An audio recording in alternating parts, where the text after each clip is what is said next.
Social মিডিয়াটা এত addictive কেন, এই অ্যালগোরিদমটাকে কিভাবে সাজানো হয়েছে যেখানে আমরা চাইলেও ছোটরা তো পারতেছে না, বড়রাও আমরা এটা ছাড়তে পারতেছি না। মানুষের একটা খুব ডার্ক সাইড আছে যেটা সোশ্যাল মিডিয়াতে রিয়েলি মানুষ এক্সপ্রেস করতে পারে, যেহেতু তাকে ফিজিক্যালি কেউ দেখতে পাচ্ছে না। 13 থেকে 17 বছর বয়সে টিনেজাররা on an average 3 to 4 hours social মিডিয়াতে থাকে। চিন্তা করে দেখেন যে প্রতিদিন যদি 3 থেকে 4 ঘন্টা হয়, বছর শেষে গিয়ে ইটস মোর দেন 1200-1500 আওয়ার্স। 1000 ঘন্টার কম সময় একজন একটা মাস্টার্স ডিগ্রি করতে পারে। 1000 ঘন্টার কম সময় একজন একটা ল্যাঙ্গুয়েজে ইন্টারমিডিয়েট লেভেল প্রফিসিয়েন্সি আর্ন করতে পারে। 1000 ঘন্টায় একজন মার্শাল আর্টসে ব্রাউন বেল্ট স্টেজে চলে যেতে পারে। অ্যালগোরিদমটাকে কিভাবে সাজানো হয়েছে ভাই, যাতে করে একটা মানুষ একদম হুকড হয়ে থাকে স্ক্রিনে। একটা মানুষ 1 ঘন্টার জায়গায় যদি 1 ঘন্টা 10 মিনিট করাতে পারে তাহলে 1 বিলিয়ন মানুষকে এক্সট্রা 10 মিনিট তাদের অ্যাপে ধরে রাখতে পারলে তাদের অ্যাটলিস্ট $4-5 বিলিয়ন রেভিনিউ বেড়ে যাবে। ছবি এবং ভিডিও মানুষের ব্রেনকে হুক করে ফেলে। মানুষের একটা ন্যাচারাল টেন্ডেন্সি আছে, মানুষ কন্ট্রোভার্সিকে খুব পছন্দ করে। একবার কন্ট্রোভার্সাল কিছু পড়তে পারলে সে আটকে যায়। আপনি ফেসবুক, ইনস্টাগ্রাম এই কোম্পানিগুলোয় সবার স্বপ্ন থাকে যাওয়া, আপনি এখানে এত গুরুত্বপূর্ণ পোস্টে ভাই কাজ করছিলেন, ছাড়লেন কেন? আমরা লিটারালি পকেটে করে ইন্টেলিজেন্স ডিপার্টমেন্টের জন্য যা যা দরকার সাথে নিয়ে ঘুরে বেড়াচ্ছি। আপনার ওয়াইফের সাথে সিক্রেট মোমেন্টে ফোনটা পাশে ছিল, তার একটা ছবি তুলে ফেলেছে, সেটা নিয়ে তারপরে আপনাকে ব্ল্যাকমেইল করবে। আমি আপনাদেরকে খুব সাবধান করে দিচ্ছি যে আপনারা কেউ বাথরুমে কখনো 3টা ক্যামেরা নিয়ে যান না। আপনাদের বেডরুমে বিছানার পাশে 3টা ক্যামেরা রেখে দিয়েন না। কি বলেন ভাই?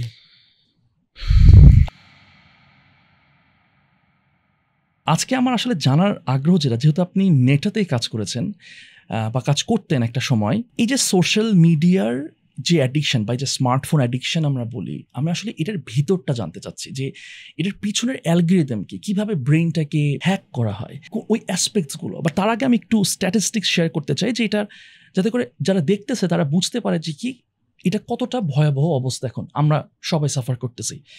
সো আমি একটু শেয়ার করি সাজ্জাদ। হ্যাঁ, যে কারেন্টলি ওয়ার্ল্ড ওয়াইড মানুষজন প্রতিদিন এভারেজে 2.5 ঘন্টা করে তারা স্পেন্ড করে সোশ্যাল মিডিয়াতে, যেটা তাদের প্রতিদিনের অ্যাক্টিভ আওয়ার্সের অলমোস্ট 5 ভাগের 1 ভাগ। টিনেজার্স যাদের বয়স 13 থেকে 19 বছর বয়স, তারা এভারেজে 4.8 আওয়ার্স তারা স্পেন্ড করতেছে সোশ্যাল মিডিয়াতে, মানে অলমোস্ট 5 আওয়ার্স। স্টুডেন্টস যারা ফ্রিকুয়েন্টলি সোশ্যাল মিডিয়া ব্যবহার করছে, যারা পড়াশোনা করতেছে, তারা এক্সামের সময় 20% কম মার্কস পাচ্ছে। 2000 সালে যেখানে আমাদের অ্যাটেনশন স্প্যান ছিল 12 সেকেন্ডস, সেটা এখন হয়ে গেছে 8 সেকেন্ডস। যারা 5 থেকে 7 ঘন্টা প্রতিদিন সোশ্যাল মিডিয়া ব্যবহার করে, তাদের মধ্যে ডিপ্রেশন এবং আদার মেন্টাল হেলথ ইস্যুস হওয়ার চান্সেস ডাবল। আমি জানি না তুই এগুলো জানতে কিনা। তার মধ্যে তো সোশ্যাল মিডিয়ার কারণে বা স্মার্টফোন অ্যাডিকশনের কারণে লোনলিনেস বাড়তেছে, ঘুম আমাদের ডিসরাপ্ট হচ্ছে। আমরা অনলাইনে যতটা না অ্যাক্টিভ থাকতেছি, তার থেকে বেশি অফলাইনে আমরা ইনঅ্যাক্টিভ থাকতেছি। এবং এটার রেজাল্টে কি? এটার রেজাল্টটা হচ্ছে ফেসবুকের এখন মার্কেট ক্যাপ বা মেটার মার্কেট ক্যাপ হচ্ছে 1.79 ট্রিলিয়ন এবং গুগলের মার্কেট ক্যাপ 2.31 ট্রিলিয়ন। ভাই, আমি এখন আপনার কাছে যে প্রশ্নটা দিয়ে শুরু করছিলাম যে সোশ্যাল মিডিয়াটা এত অ্যাডিকটিভ কেন, এই অ্যালগোরিদমটাকে কিভাবে সাজানো হয়েছে যেখানে আমরা চাইলেও ছোটরা তো পারতেছে না, বড়রাও আমরা এটা ছাড়তে পারতেছি না। বিসমিল্লাহ, আমি কিছু কনটেক্সট দিই যে আমি মেটাতে হাই সিভিরিটি হার্ম টিমগুলোকে ম্যানেজ করতাম। আমাদের কাজই ছিল মেটার প্রোডাক্টগুলোতে যে হাইয়েস্ট সিভিরিটি ড্যামেজগুলো হয়, মানুষ যে হাইয়েস্ট সিভিরিটি ক্রাইমগুলো করে, সেগুলোকে ডিল করা। একটু এক্সাম্পল, যেমন সিম্পল এক্সাম্পল থেকে যদি স্টার্ট করি, যে বুলিং অ্যান্ড হ্যারাসমেন্ট থেকে বাচ্চারা সুইসাইডাল হয়ে গেছে, বুলিং অ্যান্ড হ্যারাসমেন্ট থেকে থ্রেট অ্যান্ড ভায়োলেন্সের দিকে চলে গেছে, blackmail, sexual extortion, child sexual abuse, child prostitution, human trafficking, terrorism, organised violence, এরকম হাইয়েস্ট সিভিরিটি হার্ম সেগুলো আমরা ডিল করতাম।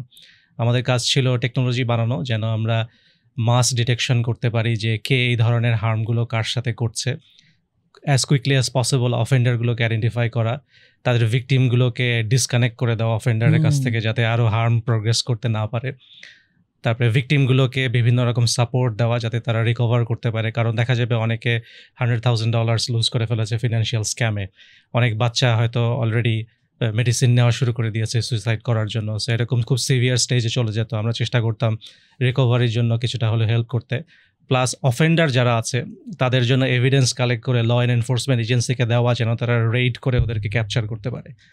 তো এগুলো ছিল আমাদের টিমের রেসপন্সিবিলিটি। তো আমি দেখেছি যে মানুষের একটা খুব ডার্ক সাইড আছে যেটা সোশ্যাল মিডিয়াতে রিয়েলি মানুষ এক্সপ্রেস করতে পারে, যেহেতু তাকে ফিজিক্যালি কেউ দেখতে পাচ্ছে না।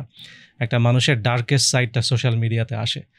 তো আমরা লিটারেলি ম্যানকাইন্ডের ডার্ক সাইড নিয়ে ডিল করতাম।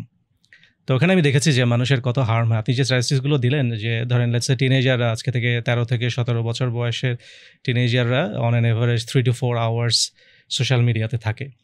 চিন্তা করে দেখেন যে প্রতিদিন যদি 3 থেকে 4 ঘন্টা হয়, বছর শেষে গিয়ে ইটস মোর দ্যান 1200-1500 আওয়ার্স। 1000 ঘন্টার কম সময়ে একজন একটা মাস্টার্স ডিগ্রি করতে পারে। 1000 ঘন্টার কম সময়ে একজন একটা ল্যাঙ্গুয়েজে ইন্টারমিডিয়েট লেভেল প্রফিসিয়েন্সি আর্ন করতে পারে। 1000 ঘন্টায় একজন মার্শাল আর্টসে একেবারে ব্রাউন বেল্ট স্টেজে চলে যেতে পারে। তো 1000 ঘন্টা একটা খুব বড় সময়। এই সময়টুকু মানুষ যদি কোনো কিছুর পিছনে ইনভেস্ট করে, সে অনেক স্কিল অ্যাকোয়ার করতে পারে।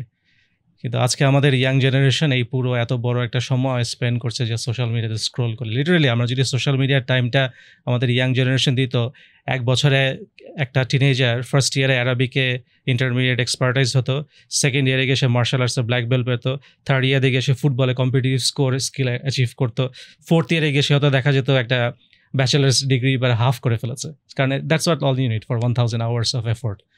কিন্তু সেটা না হয়ে কি হচ্ছে দেখেন আজকে সোশ্যাল মিডিয়ার কারণে জেনারেশনে।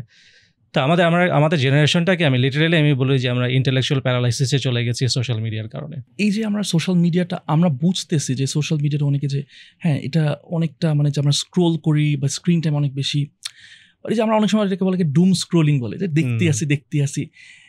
অ্যালগরিদমটাকে কিভাবে সাজানো হয়েছে ভাই, বা সাজানো হয় যাতে করে একটা মানুষ একদম হুকড হয়ে থাকে স্ক্রিনে? এই বড় কোম্পানিগুলো খুবই হাইলি পেইড সাইকোলজিস্টদেরকে নিয়ে এসেছিল যে কিভাবে একটা অ্যালগরিদম বানানো যায় যেন আমরা হিউম্যান সাইকোলজিকে এক্সপ্লয়েট করে মানুষকে এডিক্টেড করে ফেলতে পারি। কারণ যত সময়ে তারা তাদের অ্যাপে মানুষকে ধরে রাখতে পারবে, তত তাদের রেভিনিউ। একটা মানুষ 1 ঘন্টার জায়গায় যদি 1 ঘন্টা 10 মিনিট করাতে পারে তাহলে 1 বিলিয়ন মানুষকে এক্সট্রা 10 মিনিট তাদের অ্যাপে ধরে রাখতে পারলে তাদের অ্যাটলিস্ট $4-5 বিলিয়ন রেভিনিউ বেড়ে যাবে। তো এই কারণে তারা যত খরচ করা দরকার, এই সোশ্যাল মিডিয়ার হোম ফিড অ্যালগরিদম হচ্ছে একটা $1 বিলিয়ন প্রজেক্ট প্রত্যেকটা সোশ্যাল মিডিয়ার জন্য। এর পিছনে তারা এনলেস অ্যামাউন্টের মানি স্পেন্ড করেছে, কারণ এটি তাদের মেইন রেভিনিউ সোর্স। যেভাবেই হোক মানুষকে আরও কিছু সময় ধরে রাখতে হবে, যত ধরে রাখা যাবে তত কোম্পানিগুলো প্রফিটেবল হবে। এবং এর জন্য এরা অনেক ডার্টি ট্যাকটিক্স ইউজ করে। আপনারা দেখবেন যে টেক্সট পোস্ট হয়তো 2টো দেখাবে, তারপরে একটা ছবি বা ভিডিও নিয়ে আসবে যাতে আপনার অ্যাটেনশন চলে যেতে না হয়, যে আপনি যেন অন্য কিছু চিন্তা করে আবার অন্যদিকে চলে না যান। সাথে সাথে একটা ছবি বা ভিডিও দেখিয়ে দিবে, আপনি আটকে যাবেন, কারণ ছবি এবং ভিডিও মানুষের ব্রেনকে হুক করে ফেলে। কারণ আপনারা তো জানেন যে ডোপামিন যেটাকে বলে, যে আমরা যত বেশি স্টিমুলেশন দেখবো তত আমাদের ব্রেনে ডোপামিন রিলিজ হবে এবং আমরা তত বেশি এডিক্টেড হয়ে যাবো ওটার প্রতি। তো এই সমস্ত সোশ্যাল মিডিয়ার কাজই হচ্ছে মানুষকে ম্যাক্সিমাম ডোপামিন ডোজ দেওয়া। এটা হচ্ছে একটা ড্রাগের মতো। মানুষ ড্রাগ নিলেও তার ব্রেনের যে ডোপামিন রিলিজ হয়, এক্স্যাক্টলি সোশ্যাল মিডিয়া করার সময় মানুষের ব্রেনে ঠিক সেই ডোপামিন রিলিজ হয়। ভিডিও গেম খেলার সময় ঠিক সেই ডোপামিন রিলিজ হচ্ছে।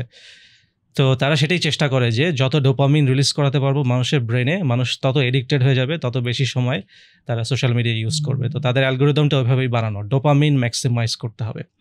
সেটার জন্য তারা কন্ট্রোভার্সি দেখাবে, কিছুক্ষণ পর একটা কন্ট্রোভার্সাল পোস্ট নিয়ে আসবে যাতে আপনি বোর্ড হয়ে না যান। কারণ মানুষের একটা ন্যাচারাল টেন্ডেন্সি আছে, মানুষ কন্ট্রোভার্সিকে খুব পছন্দ করে। একবার কন্ট্রোভার্সাল কিছু পড়তে পারলেই সে আটকে যায়। কন্ট্রোভার্সি দিয়ে আপনাকে আটকে ফেলবে, ইনডিসেন্ট কন্টেন্ট দিয়ে আটকে ফেলবে, তারপরে হাইলি স্টিমুলেটিং খুব স্ট্রং ব্যাকগ্রাউন্ড মিউজিক আছে, বা খুব কুইকলি ভিডিও ফ্রেম চেঞ্জ হচ্ছে, কন্টিনিউয়াসলি ভিডিও ফ্রেম চেঞ্জ হচ্ছে, ক্যামেরা চেঞ্জ হচ্ছে, এরকম কন্টেন্ট যদি মানুষকে দেখানো যায়, মানুষের ব্রেন ওটা থেকে ডিফোকাস করতে পারে না, একদম আটকে যায়। কারণ তাকে ব্রেন কন্টিনিউয়াসলি অকুপাইড বোঝার জন্য যে হচ্ছেটা কি ভিডিওতে, একটার পর একটা যে ফ্রেম চেঞ্জ হচ্ছে, সেইভাবে তারা আমাদের অ্যাটেনশনকে গ্র্যাব করে ফেলে, করে আমাদেরকে একদম এডিক্টেড করে ফেলে। মানে আমরা বুঝি যে গভর্নমেন্ট যে লেভেলের পাওয়ার তারা এক্সারসাইজ করতেছে, এটা তো একটা গভর্নমেন্ট সাধারণত করতে পারে, কিন্তু এখন তো মনে হচ্ছে যারা বিগ কি বলবো সবচেয়ে জায়েন্টস, আপনার কি মনে হয় যে কি দে আর অ্যাকচুয়ালি ইন পাওয়ার? মানে এই টাইপের করতে পারতেছে কিভাবে, অ্যান্ড কেউ কিছু বলছে না কেন?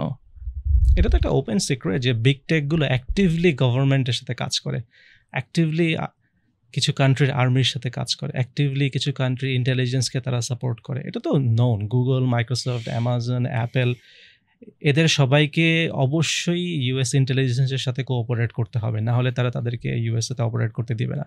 আপনারা তো টিকটকের ইনসিডেন্টটা জানেন, যে টিকটক যেহেতু কোঅপারেট করছিল না, তাদেরকে এক্সিকিউটিভ অর্ডার দিয়ে শাটডাউন করে দেওয়ার কথা বলা হয়েছিল। মনে হয় শেষ পর্যন্ত তারা সুপ্রিম কোর্টে উইন করেছে, করে শাটডাউন করতে পারেনি, কিন্তু তাদের হেভিলি রেস্ট্রিক্টেড করে দেওয়া হয়েছে। তো সেই মোটামুটি সব রকম বিগ টেক আপনি ধরে নেন যে ইউএস এবং ইসরায়েলি ইন্টেলিজেন্সের সাথে ফুলি কোলাবোরেট করছে। আপনাদের সমস্ত ডেটা ওদের কাছে আছে, ইসরায়েলি ইন্টেলিজেন্সের কাছে আছে, এবং তারা সময় মতো এটাকে ইউটিলাইজ করবে আপনাদের এগেনস্টে। এটা কি অনেক স্কেরি না ভাই? অবশ্যই, এটা তো আমরা মানে এটা কিন্তু আমি নতুন কিছু বলছি না, এগুলো কিন্তু already publicly very well known. BBC documentary আছে, আপনার বিভিন্ন বড় বড় নিউজ চ্যানেলে ডকুমেন্টারি আছে, লিঙ্কডইনে অনেক দেখবেন ভিডিও ইন্টারভিউ আছে এক্স মেটা এমপ্লয়ীদের যারা এই ফায়ারিংয়ের শিকার হয়েছিল, তারাও ফুল স্টোরি বলেছে তাদেরকে নিয়ে কী করা হয়েছে। এগুলো এখন পাবলিকলি ওয়েল নোন। আপনাদেরকে একটা জিনিস বলে রাখি যে আমরা মোবাইলে পকেটে করে যখন সোশ্যাল মিডিয়া অ্যাপগুলো নিয়ে ঘুরে বেড়াচ্ছি, আমরা এসেনশিয়ালি ইন্টেলিজেন্স ডিপার্টমেন্টের জন্য একটা বিকন নিয়ে ঘুরে বেড়াচ্ছি। এটা থেকে তারা জানে আমি কোথায় যাচ্ছি, আমি কোন কোন ওয়েবসাইটে যাই। তো আপনার রিসেন্টলি দেখেছেন যে মেটা ট্র্যাক করতো ব্রাউজারে কে কোন ওয়েবসাইটে যাচ্ছে, এটা ফেসবুক অ্যাপটা ট্র্যাক করতো। কোন ওয়েবসাইটে যাচ্ছি তারা সব কিছু ট্র্যাক করতো, আমি কোন লোকেশনে আছি সেটা তারা সব কিছু ট্র্যাক করছে। অনেক সময় তারা সাইলেন্টলি অডিও রেকর্ড করে, হয়তো আমাদের কনভারসেশন এখন রেকর্ড করে স্যাম্পল নিয়ে পাঠানো হচ্ছে। তারপরে ফেসবুকে কোথায় গিয়ে আমি কি পোস্ট করছি, কাকে কি কমেন্ট করছি, এগুলো তো সব কিছু তাদের কাছে আছে। আমরা লিটারালি পকেটে করে ইন্টেলিজেন্স ডিপার্টমেন্টগুলোর জন্য যা যা দরকার সাথে নিয়ে ঘুরে বেড়াচ্ছি, তাদের আর কিছুই দরকার নেই, এই জাস্ট সোশ্যাল মিডিয়া অ্যাপগুলো থাকলেই হলো। তার মানে আপনি যদি এমন কিছু করেন যেটা তাদের পছন্দ না, মানে এমন কিছু করলেন যেটা হইতেছে না, এটা আপনি কিন্তু তাদের হয়তো ফিলোসফি, এজেন্ডা, মানে হোয়াট এভার ইট ইজ, এর এগেইনস্টে গেলে okay we gonna crack down on you ব্যাপারটা। হ্যাঁ, তারা এআইকে বলবে যে আপনার এগেইনস্টে এমন কিছু এভিডেন্স খুঁজে বের করতে যেটা দিয়ে আপনাকে ব্ল্যাকমেইল করা যাবে। দেখা যাবে যে আপনার ফোনে আপনার ওয়াইফের সাথে সিক্রেট মোমেন্টে ফোনটা পাশে ছিল, তার একটা ছবি তুলে ফেলেছে, সেটা নিয়ে তারপরে আপনাকে ব্ল্যাকমেইল করবে। স্নোডেনকে যেটা করেছে, স্নোডেনের যে কম্পিউটারটা ছিল ওই কম্পিউটারে রিমোটলি কিছুক্ষণ পর ছবি তুলতো, সো তার এবং তার ওয়াইফের পার্সোনাল মোমেন্টের ছবি তুলেছে, সেগুলো দিয়ে তাকে ব্ল্যাকমেইল করেছে। একটু স্নোডেন সম্বন্ধে একটু অডিয়েন্সকে যদি। স্নোডেন হচ্ছে একজন খুব বড় লেভেলের অ্যাক্টিভিস্ট ছিল আর কি। সে ইউএসএ যে এফবিআই, সিআইএ যে মাস স্কেলে সার্ভেলেন্স করতো, মানুষের কম্পিউটারগুলোতে রিমোটলি ঢুকে ছবি তুলতো, মোবাইল ফোনে রিমোটলি ইনজেক্ট করে ছবি তুলতো, পলিটিক্যাল পার্টিগুলোকে যে তারা এরকম সিক্রেট মোমেন্টের ছবি তুলে তারপরে ব্ল্যাকমেইল করতো তাদেরকে দিয়ে কাজ করানোর জন্য। এটা স্নোডেন প্রথম পাবলিকলি রিলিজ করে দেয়। প্লাস যে ইরাকের যুদ্ধে যে ভিডিও ফুটেজগুলো কালেক্ট হয়েছিল, যেখানে দেখা গেছিলো যে ইউএস আর্মি সোলজাররা সমস্ত রুল ব্রেক করে শুটিং করেছে, বম্বিং করেছে, ওই এভিডেন্সগুলো তার কাজের কারণেই বের হয়ে আসছিল। তো এই কারণে তো আপনারা বোধহয় ডকুমেন্টারিতে দেখেছেন যে স্নোডেনের উপরে কী পরিমাণের ডিফিকাল্ট সাপ্রেশন হয়েছে, এবং তাকে ওইভাবে ব্ল্যাকমেইল করা হয়েছে যে তার ফোনও বা তার কম্পিউটারও রিমোটলি যখন ট্রিগার ক্যামেরা অন করে করে তাদের পার্সোনাল ইন্টিমেট মোমেন্টের ছবি তুলে সেটা দিয়ে তাদেরকে ব্ল্যাকমেইল করা হয়েছে। আমরা একটা ফোন মানে আসলে তো সারাক্ষণই সাথে থাকে, ঘুমের আগেও কাছে রাখা হচ্ছে, ওয়াশরুমে নিয়ে যাওয়া হচ্ছে, যেটা করে না। আমি আপনাদেরকে খুব সাবধান করে দিচ্ছি যে আপনারা কেউ বাথরুমে কখনো 3টা ক্যামেরা নিয়ে যান না। চিন্তা করে দেখেছেন কখনো বাথরুমে 3টা ক্যামেরা নিয়ে যাচ্ছেন? আপনাদের বেডরুমে বিছানার পাশে 3টা ক্যামেরা রেখে দিয়েন না। কি বলেন ভাই? হ্যান্ড মাইক্রোফোন সহ। আর কি দরকার? কেউ যদি আপনাকে ব্ল্যাকমেইল করতে চায় তার আর কিছু দরকার মানে আমি যদি আমার এমন একটা লাইফ কাটাতে চাই যেটা কিনা আমি তাদের আদর্শের সাথে কোনো সাংঘর্ষিক কথা জীবনে বলবো না, আমার ভেতরের কোনো মানে কি বলে এমন কোনো মুভমেন্ট জীবনে হবে না যেটা কিনা তাদের, যেমন আমি বললাম যে এক সময় নাফিস একদিন খুব ভালো একজন লিডার হয়ে উঠলেন, সাজ্জাদ একদিন লিডার হয়ে উঠলেন, সেদিন তো খবর আছে। সেদিন আপনাকে দেখাবে যে 10 বছর আগে আপনার বেডরুমে ক্যামেরা থেকে এরকম একটা ছবি তোলা হয়েছে, সেটা আপনাকে পাঠিয়ে বলা হবে যে unless you sign this contract for us we are going to make this picture public. আপনি তখন কি করবেন? ব্ল্যাকমেইল ভাই, এভাবেই তো পলিটিশিয়ানদের ব্ল্যাকমেইল করা হয়, এবং এটা তো মানে ওপেন সিক্রেট। আপনি যদি ইউএস এর টপ পলিটিশিয়ানগুলো দেখেন, ইউএস কেন ইউরোপিয়ান টপ পলিটিশিয়ানদের যদি দেখেন, যে তাদের সবারই ডার্ক ব্যাকগ্রাউন্ড আছে, তাদের সবারই বিভিন্ন রকম সেক্সুয়াল স্ক্যান্ডাল আছে, সেগুলো সব এভিডেন্স তো ইন্টেলিজেন্সের কাছে আছে। তারা তো এই এভিডেন্সগুলো দিয়ে বার্গেইন করে এক কান্ট্রির সাথে আরেক কান্ট্রি। তো এটা তাহলে এটা তো একটা ভয়ঙ্কর ব্যাপার স্যাপার হয়ে যাচ্ছে। মানে আমরা তো ধরেন যখন দেখতাম বা ইউটিউব ভিডিও দিতে অনেক সময় এটা অনেকটা মনে করতে আছে এটা কি কনস্পিরেসি থিওরি কিনা, মানে অনেক সময় চিন্তা করি যে না এটা জাস্ট এমনি, মানে হুদায় এটা মানুষজন এমনি বলতেছে, বাট ইউ আর সেইং যে এটা অ্যাকচুয়ালি হয়, মানে this is not a conspiracy theory. Conspiracy, এগুলো অ্যাকচুয়ালি হয়, এগুলো অলরেডি অনেক ওয়েল নোন চ্যানেলে, বিবিসিতে, সিএনএনে বড় বড় এসে ডকুমেন্টারি হয়েছে, ডকুমেন্টারি করে দেখানো হয়েছে এগুলো কিভাবে হয়। তার মানে আমার এই ক্যামেরা থেকে they can capture, sorry No, any of front back the যে কোনো front, camera, back, doesn't matter, any of the cameras. Not only microphone yours. দিয়ে যে কোনো Come on, সময় not record only করেছে। yours. তোরটা করা লাগবে না তো, আমি তো তোর পাশে আছি। আমারটা হ্যাঁ, আপনাকে কম্প্রোমাইজ করতে না পারলে যে ইজি টার্গেট হচ্ছে ওনার ফোনটা, হয়তো আমার ওনাকে ফোন দিয়ে কম্প্রোমাইজ করবে। আমার উইকেস্ট লিংক ওয়াইফের যে ফোন, আপনার ওয়াইফের ফোন। ফোনকে, আপনার ওয়াইফকে এসএমএস পাঠিয়েছে 50% ডিসকাউন্টে শাড়ি পাওয়া যায়, ক্লিক করেছে, তার মোবাইলটা কম্প্রোমাইজ হয়ে গেছে, এরপর থেকে তার মোবাইলে রিমোটলি রেকর্ড হচ্ছে। বাঁচার উপায় কি ভাই? খুবই ডিফিকাল্ট। ওরা এখন এত স্মার্ট হয়ে গেছে যে জেনারেল পিপলদের জন্য বাঁচার কোনো উপায় নেই। আমরা যারা হয়তো খুব টেক নিয়ে নলেজ আছে, আমরা হয়তো অনেক পড়াশুনো করে তাদের সমস্ত ট্যাকটিক্সগুলো লার্ন করে চিন্তা করে দেখতে পারি যে কিভাবে নিজেদেরকে বাঁচাতে পারি, কিন্তু এছাড়া বাঁচার কোনো উপায় নেই। এটা খুবই ডিফিকাল্ট। আমরা কি তাহলে আসলেই স্বাধীন ভাই? না, আমরা স্বাধীন না, আমরা স্লেভ, আমরা হচ্ছে মডার্ন স্লেভ। ধরে নেন যে আপনি কোনো না কোনো ধরনের সার্ভেলেন্সের মধ্যে আছেন, ওইভাবে ধরে যেভাবে লাইফ লিড করা দরকার ওইভাবে লিড করবেন। মানে ওটা চিন্তা করেই খুশি থাকতে হবে, ওটা চিন্তা করে। হ্যাঁ, না, তবে এটা ঠিক যে মানে অনেকের, আরে বাহ, এত ভয়ঙ্কর ব্যাপার আর কি, সরি ভাইয়া, সেটা হচ্ছে যে কেউ যদি মনে করে আমি গোপনে কিছু একটা করতেছি, এটা নিয়ে আসলে কোনো টেনশন নাই, মনে করে আল্লাহ আমাকে দেখতেছেন, এটা ভুলে গিয়েও কেউ কিছু একটা গোপনে কোনো একটা ক্ষতিকর কিছু করতেছেন, তার এই মুহূর্তে টেনশন হওয়া উচিত এই লোকটা জীবনে যদি বড় কিছু করতে চায় তাহলে এগুলো বন্ধ করুক। হ্যাঁ, অবশ্যই। ইভেন যখন ল অ্যান্ড এনফোর্সমেন্ট এজেন্সি ক্রিমিনালগুলোকে ধরে, তারাও কিন্তু এইভাবেই অনেক সময় এভিডেন্স কালেক্ট করে। তো এটার পজিটিভ নেগেটিভ দুই দিকে সুবিধাই আছে। এই সার্ভেলেন্সের কারণে অনেক ক্রিমিনাল ধরা গেছে, না হলে ধরা যেত না। এবং আপনি তো কাজ করেছেন সিভিয়ার লেভেলের ক্রিমিনাল। আমি কিছু ল অ্যান্ড এজেন্সির টেকনিক জানি যে তারা কিভাবে অনেক সময় এই ক্রিমিনালগুলোকে একটা লিঙ্ক পাঠিয়ে বা একটা ইমেল পাঠিয়ে বা এসএমএস পাঠিয়ে অনেক সময় তাদের ফোনটাকে টেক ওভার করে, তারপরে সে ফোন থেকে তারা লোকেশন বের করে তাকে ক্যাপচার করে। তো এই অনেক ক্রিমিনালও ধরা যেত না যদি সার্ভেলেন্স না থাকতো। কিন্তু যেটা হচ্ছে যে এই পাওয়ারটা বেশিরভাগ সময় অ্যাবিউজ হয়, যাদের এই মানি আছে তারাই সেটা অ্যাবিউজ করছে। এই পাওয়ারটা এখন মানে সর্বোচ্চ, খুব সারপ্রাইজিং যে সব প্রাইভেট লিমিটেড কোম্পানি, মানে প্রাইভেট কোম্পানিজ বা corporates, they have. So who are this companies যারা কিনা এই জিনিসগুলো পজেস করতেছে অ্যাট দিস মোমেন্ট? আর আরেকটা জিনিস আমার মাথায় আসলো যে দেখেন, নেক্সট থ্রেট কি তাহলে ওপেন এআই হবে না? কারণ দে হ্যাভ, মানে ইন জেনারেল এআই থ্রেট কিনা এটা না, ওটা ওপেন, শুধু যে ওপেন এআই এর দোষ তা না। গ্রক আছে ইলন মাস্কের কন্ট্রোলে, যেটা নিয়ে আমি আরো বেশি ওয়ারিড। মেটা লামা আছে, যেটা নিয়ে আমি আরো বেশি ওয়ারিড। কারণ একে তো আমরা জানি যে মেটা প্রিন্সিপাল খুব কম, তারা অনেক রকম কম্প্রোমাইজ করছে গভর্নমেন্ট এবং আর্মি ইন্টেলিজেন্সের সাথে। গুগলের এআই আসছে, যেটা হচ্ছে অলমোস্ট এভরিওয়্যার, এখন তো সমস্ত অ্যান্ড্রয়েড ফোনেই এআই চলে আসছে। তো ইন জেনারেল এআই, মানুষ সবসময় যে কোনো নতুন টেকনোলজি আসলে সেটাকে কিভাবে অ্যাবিউজ করা যায় মানুষকে কন্ট্রোল করার জন্য, সেটা করবেই। এটা হচ্ছে মানুষের ন্যাচারাল হ্যাবিট। একেবারে ব্রোঞ্জ যুগ থেকে শুধু দেখেন যে যখন একটু আর্মস বানানো শিখলো, তখন সেটাকে কিভাবে অ্যাবিউজ করা যায়, আমি কনকার করব। আয়রন এরা আসলো, সেটা কিভাবে আয়রনকে ইউজ করে মানুষের ড্যামেজ করে আরও আমার পাওয়ার বাড়ানো যায়। টেকনোলজি আসলে যেটা হবে যে মানুষ অ্যাডভান্স হবে, একই সাথে আবার ওই টেকনোলজির অ্যাবিউসও হবে। আর আলহামদুলিল্লাহ অ্যাটলিস্ট মানুষের হিউম্যান সিভিলাইজেশন হিস্ট্রি দেখলে দেখা যায় যে যখনই আল্লাহ মানুষকে টেকনোলজি দিয়েছে, ওভারঅল মানুষ আগিয়েছে, অ্যাডভান্স হয়েছে, কিন্তু একই সাথে অনেক অ্যাবিউজ হয়েছে, অনেক হার্মও হয়েছে। ওমর ভাই, আমি একটা জিনিস জানতে চাই যে আপনি আপনার ফ্যামিলিকে কিভাবে প্রোটেক্ট করতেছেন অ্যাট দিস মোমেন্ট, নিজেকে কিভাবে প্রোটেক্ট করতেছেন? বিকজ আপনি নলেজেবল, আপনি অনেক বছর ধরে আইটি ইন্ডাস্ট্রিতে আছেন। একটু শেয়ার করবেন যে আপনি কি পদক্ষেপ নিচ্ছেন, এবং আপনি ইউকেতে থাকেন, একটু যদি ভাই বলতেন।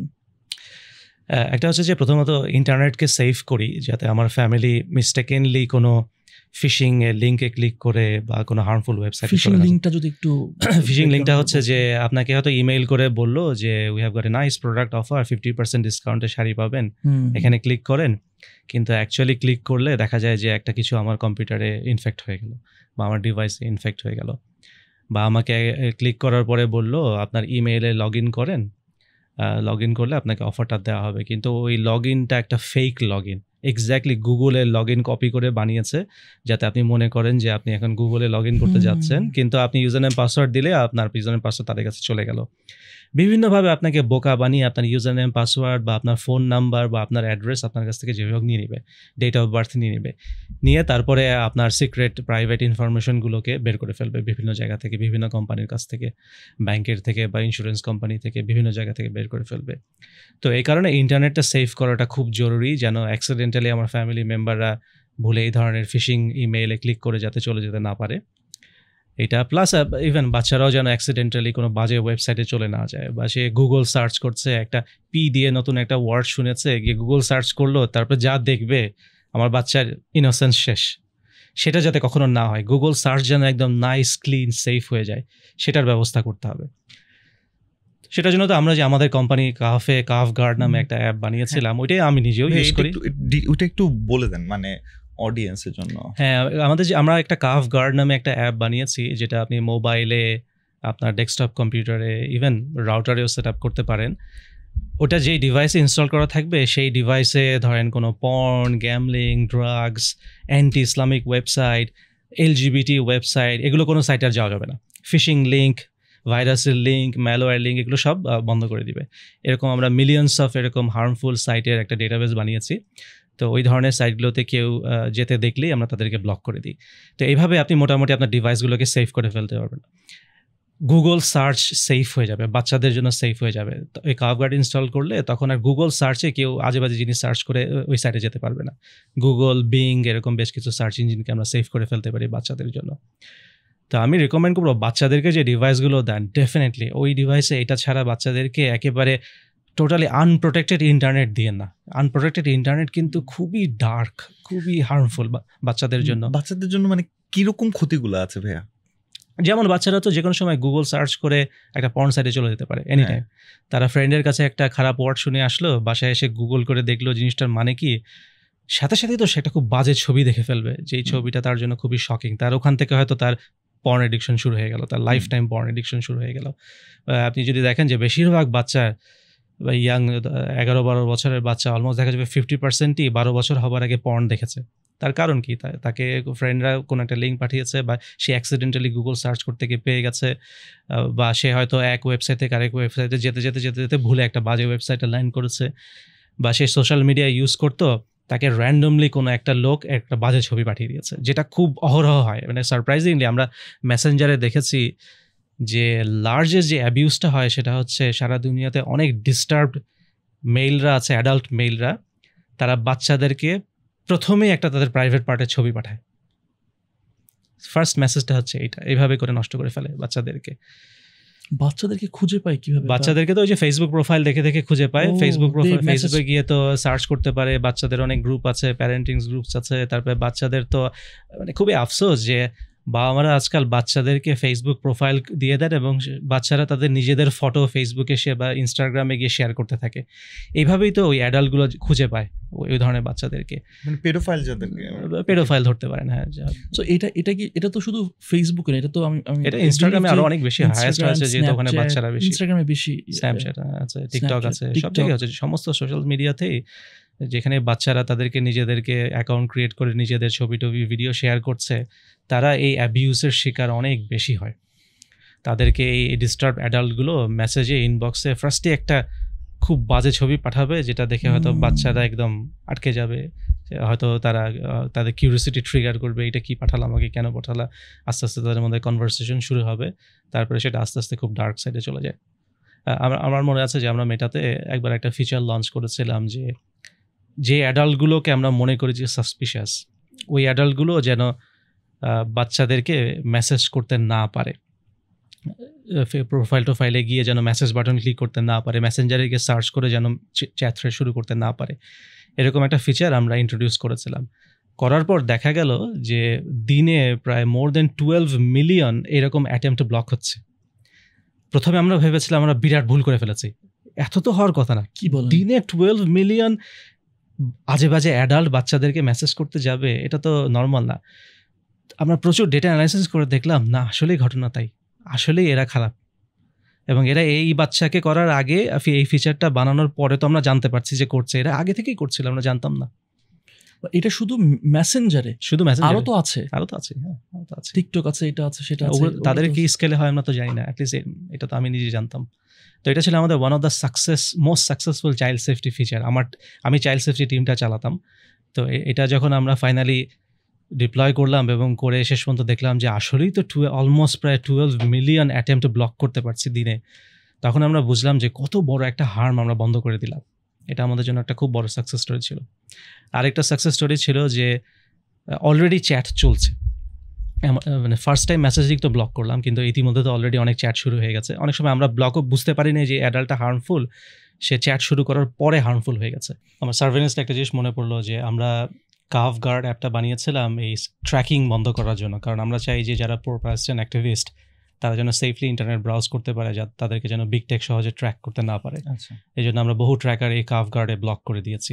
এটা আমাদের নিজেদেরও দরকার, প্লাস যারা অনেক অ্যাক্টিভিস্ট আছে তাদেরও যেন সেফলি থাকতে পারে, তাদেরকে যেন সহজে বিগ টেকগুলো ট্র্যাক করতে না পারে। তো আমি সাজেস্ট করবো যারা অ্যাক্টিভিজমে আছেন তারা ভুলেও রেগুলার ব্রাউজার ইউজ করবেন না। ক্রোম, সাফারি ইউজ করা মানে হচ্ছে গুগল এবং অ্যাপেলকে বলে দেবো আমি এক্স্যাক্টলি কোন সাইটে যাই কী করি। তো সেটার বদলে হয়তো আপনারা আমাদের ব্রাউজারটা ইউজ করতে পারেন, কাভ ব্রাউজার। আমরা এই ব্রাউজারের পুরো সোর্স কোড পড়ে এনশিওর হয়েছে যে এখানে কোথাও গুগল, মেটা বা কোনো বিগ টেকের ট্র্যাকার নেই। এটা আমাদের নিজেদের সেফটির জন্যই দরকার ছিল। তো এই কাভ ব্রাউজার দিয়ে যদি ইন্টারনেট ব্রাউজ করেন আপনি মোস্ট লাইকলি ইন্টেলিজেন্স ডিপার্টমেন্টের কাছে একদম ডিসঅ্যাপিয়ার হয়ে যাবেন, ব্ল্যাক আউট হয়ে যাবেন। আর কাভ গার্ডও একটা খুব কাজের ব্যাপার হবে, যেটা অন্যান্য অ্যাপগুলোকে এই সিগন্যাল পাঠানো আপনি কখন কোথায় যাচ্ছেন এগুলো অনেকখানি বন্ধ করে দিবে। এখন আপনাদের এটাতে ইউজার কত? কাভ গার্ডে এখন পর্যন্ত ওভার 2 মিলিয়ন ইনস্টলেশন হয়েছে ওয়ার্ল্ড ওয়াইড। 70% বলবো বাংলাদেশি, কারণ আমরা যেহেতু প্রাইমারিলি এই প্রোডাক্টগুলো সবই প্রথমে বাংলাদেশ দিয়ে শুরু করছি, বাংলাদেশে সাকসেসফুল হলে আস্তে আস্তে ইন্টারন্যাশনাল মার্কেটে যাই।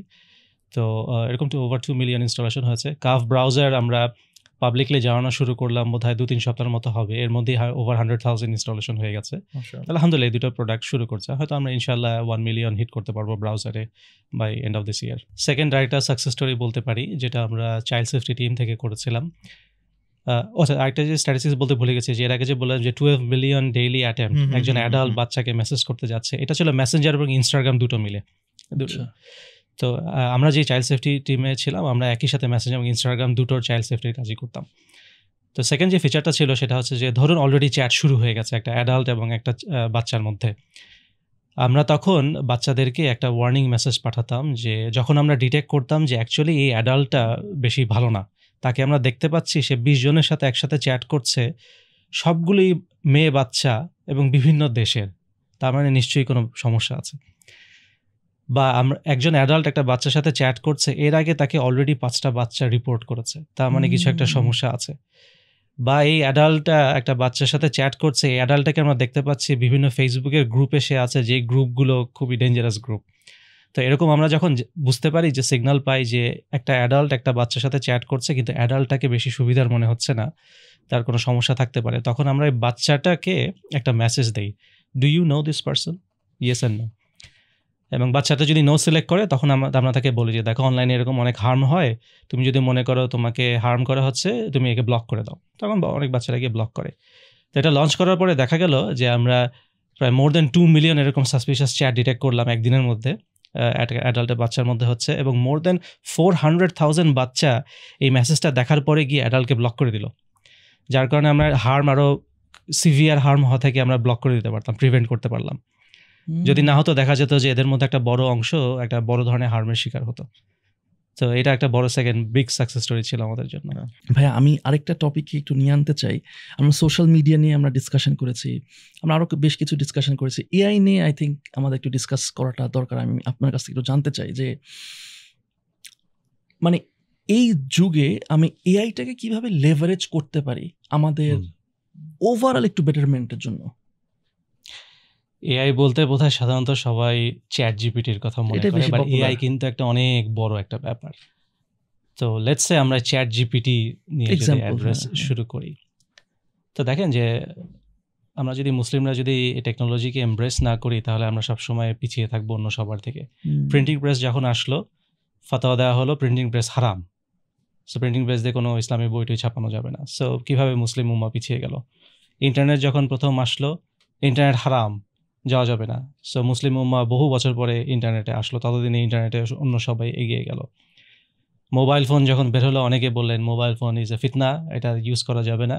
সো আমরা অনেক দিক থেকে পিছিয়ে গেলাম, যেটা অবশ্যই একটা বড় ফিতনা, বাট স্টিল আমরা অনেক কিছু ডেভেলপ করতে পারতাম, যেটা অনেক পরে আমাদেরকে ক্যাচ আপ করতে হচ্ছে।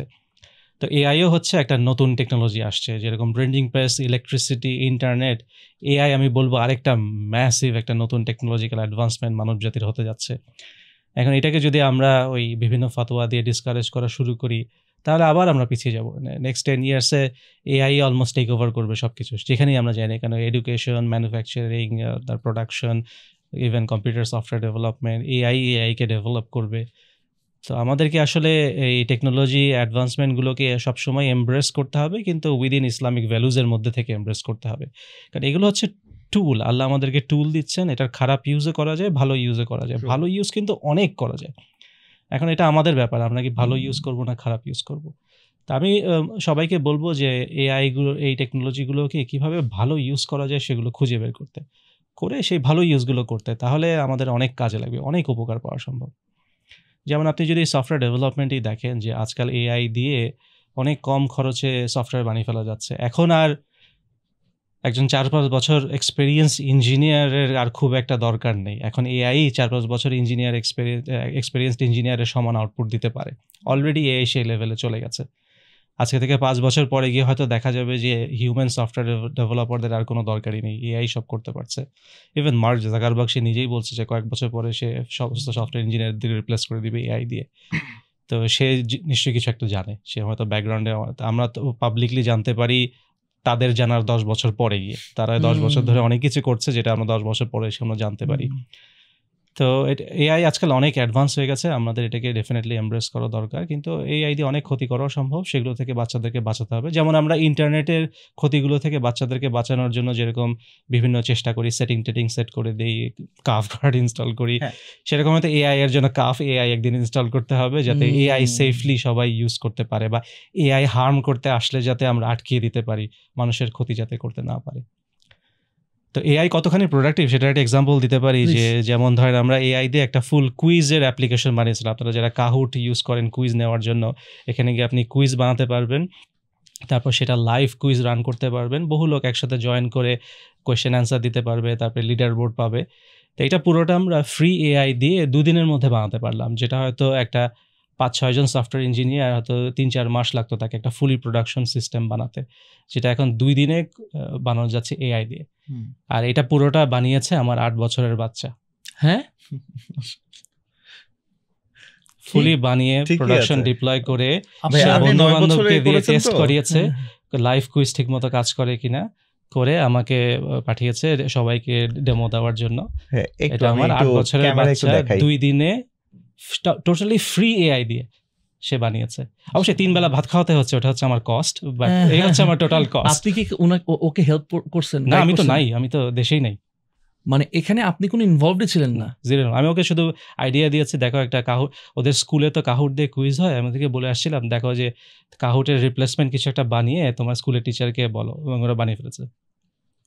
সো এআই এখন এই পর্যায়ে চলে গেছে। তো একটা দেখেন যে এআই পাওয়ার্ড বাচ্চাগুলো যখন বড় হয়ে মার্কেটে আসবে, আর যারা এআই পাওয়ার্ড না তারা তো কোনোভাবেই কম্পিট করতে পারবে না।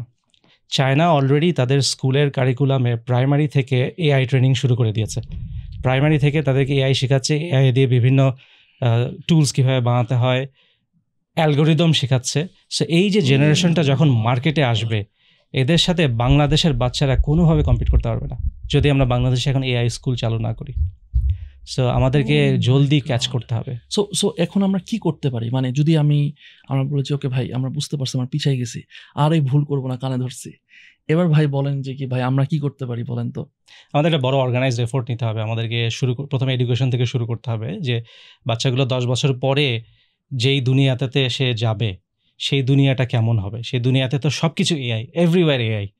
তো সে গিয়ে যেন সার্ভাইভ করতে পারে, এবং সবচেয়ে বড় কথা সে গিয়ে যেন চায়নার এআই পাওয়ার্ড বাচ্চাগুলো, ইউএসের এআই পাওয়ার্ড বাচ্চাগুলোর সাথে যাতে কম্পিট করে অ্যাটলিস্ট কিছু জব পেতে পারে। তার জন্য তো আমাদের এখন থেকে রেডি করতে হবে তাদেরকে, নাহলে তো তার আগে কোনো জব পাবে না।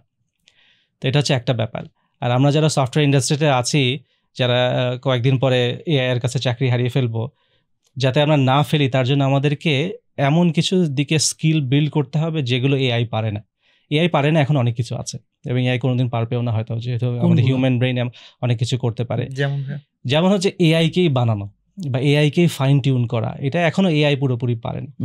তারপরে অনেক ব্যাপার আছে ইথিক্সের ব্যাপার, যেটা এআই কখনো হয়তো হিউম্যান লেভেলে থিঙ্কিং করতে পারবে না। তারপরে বেশ কিছু রিসার্চ এরিয়া আছে যেগুলো হিউম্যান ব্রেনের পক্ষে করা সম্ভব, যেগুলো এআই এখনো পারে না। জানি না পরে পারবে কিনা, হয়তো 10 বছর পরে গিয়ে হয়তো দেখা যাবে সেগুলো আমরা পারছি না। তো দেখতে হবে। এবং এটা কিন্তু শুধু কম্পিউটারে না, ইভেন আপনি যদি একজন ডক্টর বা সার্জনের কথা চিন্তা করেন, হার্ট সার্জনদেরকে এখন এআই এসে রিপ্লেস করে দিচ্ছে। এআই আরও মোর এফিসিয়েন্টলি হার্ট সার্জারি করতে পারে। তারপরে ক্যান্সার ডিটেকশন করা, যে একটা মাইক্রোসফট একটা টেস্ট করেছিল, তারা কয়েকশো এমআরআই এক্সরে খুবই এক্সপেরিয়েন্সড হিউম্যান ডাক্তারদেরকে দেখিয়েছে ডিটেক্ট করার জন্য যে কোনগুলোতে ক্যান্সার হওয়ার চান্স আছে, আর এআইকে দেখিয়েছে। এআই হিউম্যানদের থেকে বেটার রেজাল্ট দিয়েছে, মোর অ্যাকুরেট রেজাল্ট দিয়েছে। সো অলরেডি সেখানে আমরা দেখতে পাচ্ছি যে একটা রিপ্লেসমেন্ট শুরু হয়ে যাচ্ছে, যে মেডিকেল ইন্ডাস্ট্রিতে ব্রেইন সার্জারি আজকাল এআই রোবটরা করা শুরু করে দিয়েছে, যে ডক্টর কিছু কমান্ড দেয়, তারপরে এআই গিয়ে সুন্দর করে ফেলতে পারে ওই জায়গাগুলো। তো ইভেন মেডিসিনেও একটা বলা হবে, ম্যানুফ্যাকচারিংয়ে তো হবেই, ম্যানুফ্যাকচারিংয়ে তো ম্যাসিভ অটোমেশন হবে, ম্যাসিভ লে অফ হবে। তাদের যে কি হবে আমি এটা নিয়ে খুবই ম্যানুফ্যাকচারিং মানে ধরেন ফ্যাক্টরিতে যে প্রোডাকশনগুলো হচ্ছে, যেখানে মানুষ হাতে ধরে ধরে ফাইন টিউনিং করছে, প্রোডাক্টগুলোকে বানাচ্ছে, ফিজিক্যাল লেবার যেখানে রাখছে, ওখানে তো এআই পাওয়ার্ড মেশিন বসে যাবে তখন। আচ্ছা, তো তখন তো সেই ফিজিক্যাল লেবারের আর কোনো দরকার নেই। সো তখন কি করব? তখন তো তাদেরকে তো অল্টারনেটিভ জব খুঁজে দিতে হবে। সো আমাদের এখন থেকে চিন্তা করা শুরু করতে হবে 10 বছর পরে গিয়ে এআই কোন কোন মানুষের চাকরি বা ব্যবসা বাণিজ্যের সুযোগ এআই এর কাছে চলে যাবে, বাকি থাকবে কোনগুলো, সেগুলোর জন্য এখন আমাদেরকে ট্রেনিং শুরু করতে হবে, সেগুলোর জন্য বিল্ড করতে হবে। বা আরেকটা হতে পারে যে হ্যাঁ, এআইকে দিয়ে কিছু যেই কাজগুলো করানো যায় সেগুলো একটা মানুষকে যদি এআই এর সাথে অ্যাড করা হয়, আরও হয়তো অনেক বেটার, ফাস্টার, মোর অ্যাকুরেসিতে করা যাবে। সেটার জন্য কীভাবে আমরা মানুষকে রেডি করতে পারি যেন সে এআইকে হেল্প করে আরও প্রোডাক্টিভ হতে পারে। তো একটা সময়কে মানে আমি 10 বছর পরে গিয়ে কিন্তু এআইদের মধ্যেও কম্পিটিশন শুরু হবে, যে শুধু এআই দিয়ে যারা ম্যানুফ্যাকচারিং, সার্জারি, প্রোগ্রামিং করছে শুধু এআইকে দিয়ে, কোনো মানুষ ছাড়া, আর যারা মানুষ এবং এআইকে দিয়ে করাচ্ছে তারা কিন্তু অবশ্যই বেটার আউটপুট দিবে। তো ওই স্টেজের জন্য আমাদেরকে রেডি হওয়া শুরু হতে হবে এখন। আমি যদি ভাই আপনি বললেন না যে কি চায়নাতে এখন তো অলরেডি শিখাইতেছে বাচ্চাদেরকে, আমার তো মনে হয় যে ভাই আমরাই অবসলিট হয়ে যাব। আমি সাজ্জাদ, আমরাই তো মনে হয় যে আর 5-10 বছর পরে হয়তো বা আমাদেরই বা কী হবে। তো এই জায়গাটাতে ভাই হোয়াট ক্যান উই ডু, মানে মি অ্যাজ অ্যান ইন্ডিভিজুয়াল বা someone who's watching right now, সে কীভাবে নিজেকে প্রস্তুতি নিতে পারে, এই যদি একটু বলতেন। সেটাই আমাদেরকে দেখতে হবে যে আজকে থেকে 5 থেকে 10 বছর পরে এআই কোথায় যাবে, সেখানে আমি কি করতে পারবো সেটা আগে আমাদেরকে বুঝতে হবে। এআই কোন কোন জায়গাগুলো টেক ওভার করে ফেলবে পুরোপুরি, কোন জবগুলো পুরোপুরি এআই বা মেশিনের কাছে চলে যাবে। হয়তো শুধু এআই বললে ভুল হচ্ছে, অ্যাকচুয়ালি মেশিনের কাছে চলে যাবে, মেশিন উইথ এআই, মানুষের আর দরকার হবে না।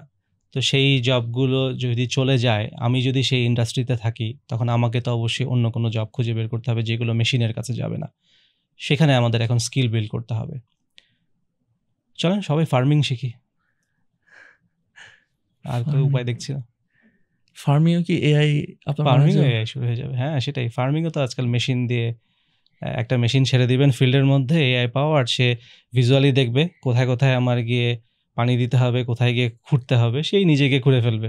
কোথায় জানি দেখতেছিলাম যে আপনার এখন জাস্ট 2টা জিনিস খুব ইম্পর্টেন্ট জানা, একটা হচ্ছে এআই এর ব্যাপারগুলো আরও হওয়া, আর হচ্ছে ইংলিশ, যাতে করে এআই কি কমেন্ট কিভাবে করবেন এন্ড হোয়াট নট, এই বিষয়গুলো, যেটাকে প্রম্পট ইঞ্জিনিয়ারিং বলে, কিভাবে আমি এআই কে খুব এফিশিয়েন্ট প্রম্পট দিতে পারি। আমার এটা কিন্তু সবাইকে শিখতে হবে এখন। ভাইয়া আমি তো চ্যাটজিপিটি ইউজ করি। সো আমার একটা চ্যাটজিপিটির একটা প্রম্পট আছে যেখানে ওকে আমি প্রম্পট ইঞ্জিনিয়ার বানাইছি।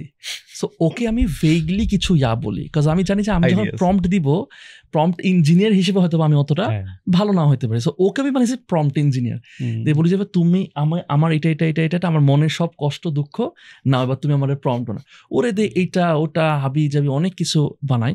ভাই একটা জিনিস আমি একটু জানতে চাই, প্রতিদিন আমি যখন এআই আপডেটসগুলো দেখি, ভাই প্রতিদিন মানে নতুন নতুন নিয়ে আসতেছে, আর আমার ফোমো কাজ করে, মানে ফিয়ার অফ মিসিং আউট, যে আরে বাবা এটা জানতে হবে, কি গুগল এই যে নোটবুক, এই জেমিনাই, এই কিমি, তারপরে এইটা ওইটা, সবকিছু এত এত এত এআই টুলস।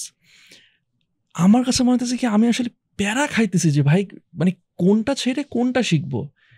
হয়তোবা আমরা মোটামুটি সবাই ChatGPT-টাই মোস্টলি পপুলার, বাট এই জায়গাটা কি করবো ভাই, এত এত এবং সবগুলো মাঝে এটা মনে হয় ভালো, ওটা মনে হয় ভালো, কিন্তু আসলে কি করা উচিত ভাই বলেন তো? আমাদেরকে আপ টু ডেট থাকাটা কিন্তু খুব জরুরি। এই কারণে আমি বেশ কিছু নিউজ লেটারে সাবস্ক্রাইব করে রেখেছি, যারা আমাদেরকে ডেইলি আপডেট দিচ্ছে যে কোন কোন এআই টেকনোলজি আসছে, এআই এর কম্পারিশন করা, এটার থেকে এটা ওইদিকে ভালো ওইদিকে খারাপ। আমি নিজেও ডেইলি বলতে গেলে অ্যাটলিস্ট আধা ঘন্টা থেকে 1 ঘন্টা এক্সপেরিমেন্ট করি বিভিন্ন যে নতুন টেকনোলজি আসে, নট শুধু এআই বা নতুন টেকনোলজি যাই আসে, আমি মানে ডেইলি আমি এটার পিছনে কিছুটা হলেও সময় দিই, আধা ঘন্টা 1 ঘন্টা হলেও সময় দিই। তো গত 1 বছরে দেখা যাবে আমি অ্যাটলিস্ট 300-400টা এআই টুল ট্রাই করেছি। তাই তো এটা করতে হবে, এটা না করলে এটা তো সবার জন্য জরুরি না অবশ্যই, বাট অ্যাটলিস্ট আমরা যারা আইটি ফিল্ডে আছি তাদের আসলে এটা করাটা দরকার। এবং এই যে রিসার্চ করার কারণে দেখা গেছে যে আমি অনেক এআই টুল বের করেছি যেগুলো ব্যবহার করে আমরা অনেক বেনিফিট হয়েছে, আমরা অনেক কম কস্টে সফটওয়্যার বানাতে পারছি, অনেক কম কস্টে আমাদের এখন টেস্টিং করতে হচ্ছে। আগে 5 জন লোককে হায়ার করে যে কাজ করাতে হতো সেটা আমরা এখন 1 জন লোককে দিয়ে করাতে পারছি। যেমন আমার কম্পিউটারে তো আমি ক্লড কোড একটু সময় নিয়ে শিখেছিলাম, সেই ক্লড কোড দিয়ে আমি এখন রাতে ঘুমাতে যাওয়ার আগে প্রম্পট লিখে দিই, ঘুমের থেকে উঠে দেখি বিভিন্ন ফিচার বানানো হয়ে গেছে। বাথরুমে যাওয়ার আগে বাথরুম আটকে রেখে প্রম্পট লিখে যে বাথরুমে যাই, বাথরুম করে এসে দেখি একটা বাগ ফিক্স হয়ে গেছে। গাড়িতে উপরে ওঠার আগে, বাসা থেকে নামার আগে প্রম্পট লিখে ল্যাপটপ হাতে নিয়ে গাড়ি থেকে বসে থাকি, আমার অফিস যেতে যেতে একটা ফিচার বানানো হয়ে যাচ্ছে। তো এআই দিয়ে এখন এভাবে নন স্টপ এআই দিয়ে কাজ করানো যায় যখন আমি নিজে হয়তো কাজ করতে পারছি না। এবং এই কারণে দেখা গেছে যে আমার টিমের সাইজও খুব ছোট, আমাকে হয়তো 10 জন লোক হায়ার করতে হতো, সেই জায়গায় আমি 3 জন লোক আর বাকিটা আমি এআই দিয়ে করাতে পারছি। তো আমার জন্য অনেক কস্ট সেভিং, কম ইনভেস্টমেন্টে আমি বেশি আউটপুট দিতে পারছি। ভাইয়া ধরেন একজন এন্টারপ্রেনার, একজন ব্যবসায়ী, আমাদের মতো একজন ব্যবসায়ী, ছোটোখাটো ব্যবসায়ী, 5টা এআই টুলসের নাম একটু সাজেস্ট করেন যে এই 5টা tools as an entrepreneur Sajjad এবং আমার এবং কেউ যদি দেখতেছে, এই 5টা টুলস আমাদের মাস্ট জানতেই হবে। এক একটা টুল এক এক কাজের জন্য স্পেশালাইজেশন আছে। যেমন জেমিনাই হচ্ছে ইন্টারনেটে রিসার্চ করে আপনাকে একটা কম্প্রিহেন্সিভ রিপোর্ট দেওয়া। যেমন জেমিনাইকে দিয়ে, কারণ যেহেতু গুগলের ম্যাসিভ সার্চ ডেটাবেস আছে, সে ইন্টারনেট সার্চ করে সেটাকে কম্পারেটিভ অ্যানালাইসিস করে ডিসিশন দেওয়ার কাজটা খুব ভালো পারে। যেমন আমি জেমিনাইকে একবার একটা প্রম্পট দিলাম যে আমাকে সারা পৃথিবীতে মুসলিম মেজরিটি পপুলেশন কোথায় কোথায় আছে, তাদের মধ্যে কাদের একটা সার্টিন লেভেলের অ্যান্ড্রয়েড আইওএস ফোন আছে যাদেরকে আমি আমার কাফ ব্রাউজার দিতে পারবো, এই মার্কেটটা আমাকে খুঁজে বের করে দাও। তো সে প্রায় 200টা ওয়েবসাইট স্ক্যান করে অ্যানালাইসিস করে আমাকে কান্ট্রি ওয়াইজ বলে দিল যে কোন দেশে কত পপুলেশনের কাছে আমাদের প্রোডাক্টগুলোকে দেওয়া সম্ভব। এটা যদি আগে আমি মানুষকে দিয়ে করাতে যেতাম 1 সপ্তাহের উপরে লাগতো, সেটা এখন জেমিনি 1 ঘন্টার মধ্যে আমাকে করে দিল। তো এই মার্কেট রিসার্চ করা, যে কোনো রকম ওয়েব সার্চ করে একটা রিপোর্ট তৈরি করার কাজটা জেমিনি খুব ভালো পারে। জেমিনি যে ডিপ রিসার্চ যে ফিচারটা আছে, ওই ফিচারটা দিয়ে এই কাজটা করা যায়। ChatGPT-র যে O3 মডেলটা আছে, ওইটাকে আমি দেখেছি যে কমপ্লেক্স থিঙ্কিং করে আমার কোনো আইডিয়ার প্রোজ অ্যান্ড কনস বের করে দেওয়া, বা আমি কোনো একটা ব্যাপারে কিছুটা আইডিয়া দিতে পারছি কিন্তু সেই আইডিয়াটাকে আরও অনেক ম্যাচিউর ডেভেলপ করা, সেই কাজটা ChatGPT-র O3 মডেলটা খুব ভালো করে। যেমন আমি আমার সমস্ত সফটওয়্যারের আর্কিটেকচার ডিজাইনটা আমি O3-কে দিয়ে করাই। O3 কোড জেনারেট করতে খুব একটা ভালো পারে না, কিন্তু সে আর্কিটেকচার ডিজাইন খুব ভালো মতো পারে, কোথায় কি সমস্যা থাকতে পারে সে আমাকে বলে দিতে পারে। বা আমি তাকে একটা বিজনেস আইডিয়া দেই, সে আমাকে অনেক চিন্তা করে বলে দিতে পারে যে আমার গো টু মার্কেট স্ট্র্যাটেজি কী হবে, এই বিজনেসের রিস্কগুলো কী হবে, আমার কম্পিটিটর কি, তাদের কি কি অ্যাডভান্টেজ আছে যেটা আমাকে ওভারকাম করতে হবে। এই খুবই কমপ্লেক্স থিঙ্কিংয়ের কাজটা যেটা O3 করতে পারে, এবং O3 থিঙ্কিং অ্যাবিলিটি খুবই সারপ্রাইজিংলি সফিস্টিকেটেড আমি দেখলাম। তো সফটওয়্যার ডেভেলপার যেটা O3 থিঙ্কিং করে আমাকে একটা ডকুমেন্ট বানিয়ে দেয়, তারপর সেই ডকুমেন্টটা নিয়ে আমি ক্লডকে দিই। ক্লড হচ্ছে কোডিংয়ের জন্য স্পেশালিস্ট, সবচেয়ে অ্যাকুরেট কোড এখন পর্যন্ত ক্লডই প্রডিউস করতে পারে। তো O3 ডকুমেন্ট ক্লডকে দিলে ও বিউটিফুল কোড জেনারেট করে দিচ্ছে আমাকে। আর টেস্টিং এর জন্য আবার কিছু এআই টুল আছে আলাদা, যে তাদেরকে দিয়ে আমরা টেস্টিং করাতে পারি।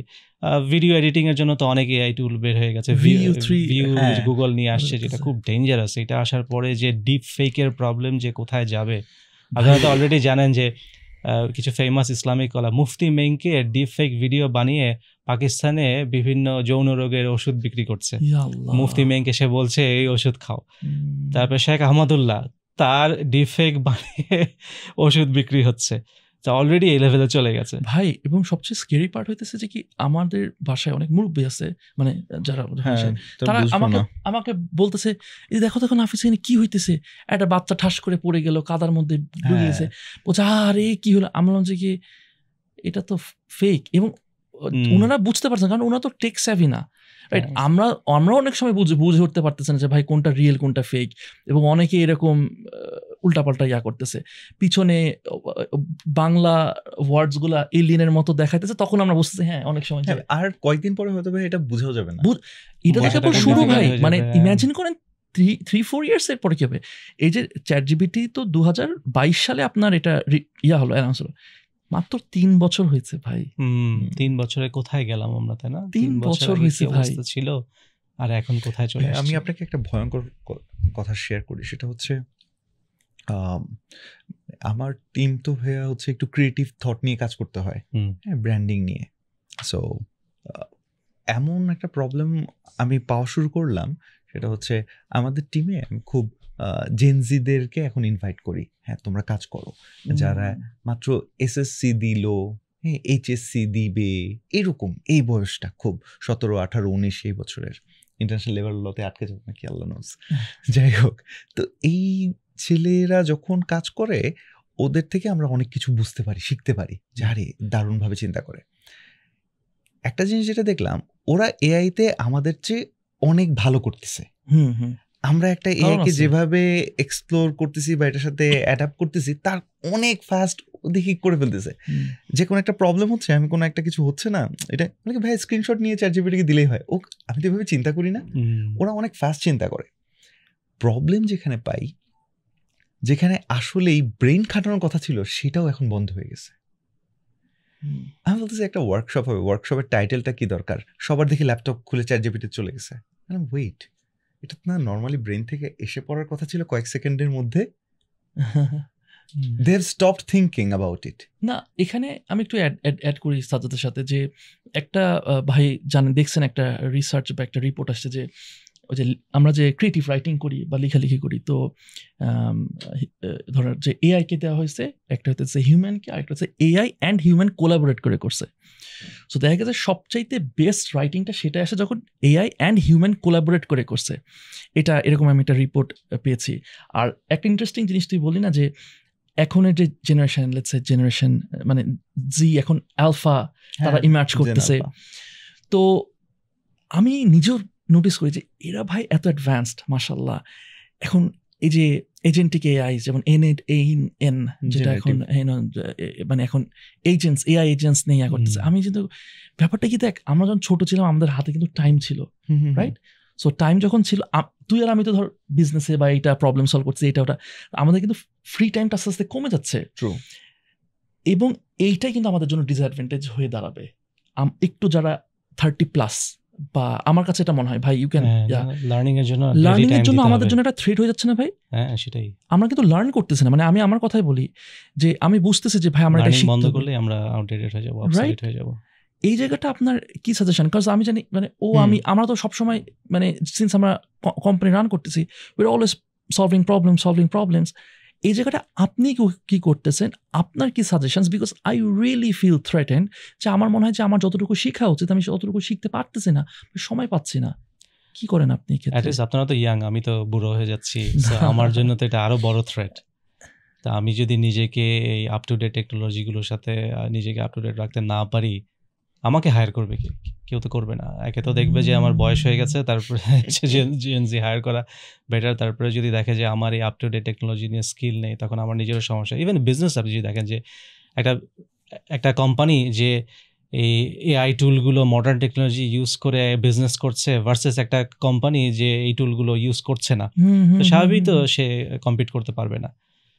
তো আমাদেরকে আসলে এআই এমব্রেস করতে হবে। এই মডার্ন টেকনোলজিগুলো শেখার জন্য ডেইলি না হলে উইকলি কিছু টাইম বের করতে হবে, নিজেকে আপ টু ডেট রাখতে হবে, জোর করে হলেও করতে হবে, না হলে উপায় নেই, এক্সপেরিমেন্ট না করা আপনি কি করতেছেন?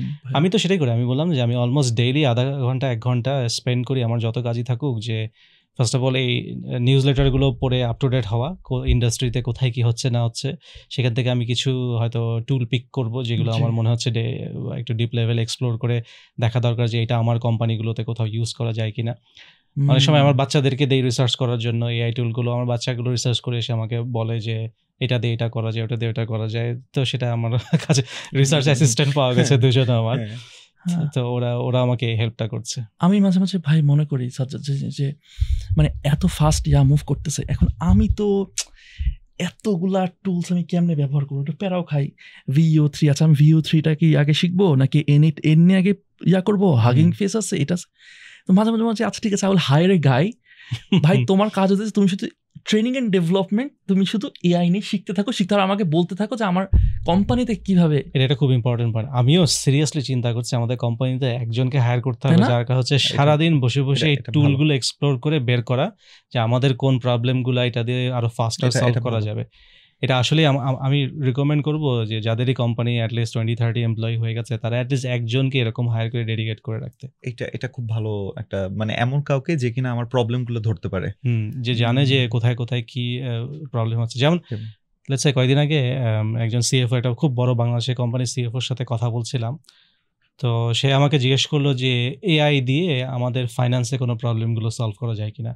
তা আমরা জাস্ট 5 মিনিট নিজেরা একজনের সাথে ব্যাক অ্যান্ড ফোর্থ করেই দেখলাম যে অ্যাটলিস্ট ওই কোম্পানির 6-7টা মেজর প্রবলেম আমরা এআই দিয়ে এমনভাবে সলভ করতে পারবো যে ওই কোম্পানির 30% কস্ট রিডাকশন করা যাবে। একেবারে সে হিসাব করে বের করলো যে এগুলো যদি আমরা এআই দিয়ে সলভ করতে পারি আসলেই 30% কস্ট রিডাকশন করতে পারবো।